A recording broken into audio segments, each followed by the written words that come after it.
the Israeli government have brazenly, publicly and openly declared their intention to commit a war crime and have commenced that war crime against the people of Gaza, saying that they intend to starve of food, electricity, water, 2.2 million people.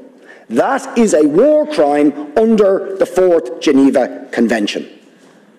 They are raining down thousands of the most sophisticated missiles known to humanity onto the most densely populated area in the world, carrying the certainty that almost every missile will incur civilian casualties, will and are destroying the infrastructure, the water infrastructure, the energy, making Gaza uninhabitable.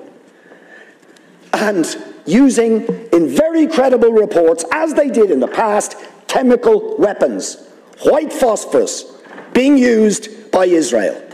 And you try to suggest there is some symmetry, some equivalence between the actions of Hamas and what Israel has been doing to the Palestinians for decades.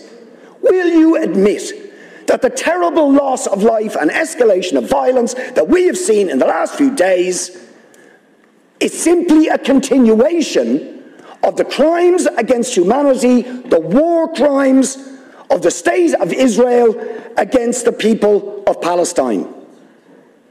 And it's not me saying this. You have, or you should have read, the reports of Amnesty International, which we asked you to read and act on Human Rights Watch, on the UN Special Rapporteur to Palestine, on the UN Human Rights Council, on the issue of Palestine.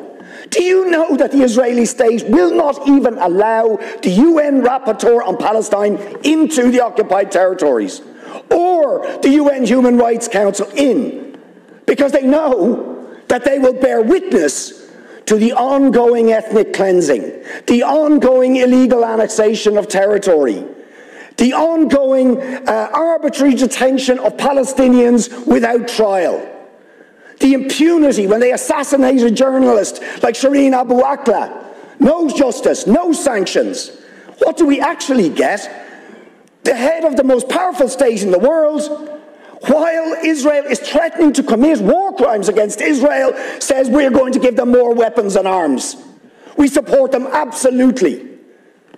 So will you admit that the ultimate responsibility for the terrible, and every single loss of life is terrible, but is the failure of the United States, of the European Union, of the Western powers to hold to account Israel for ongoing, decades-long ethnic cleansing, war crimes, crimes against humanity, the denial of the most basic rights to the Palestinian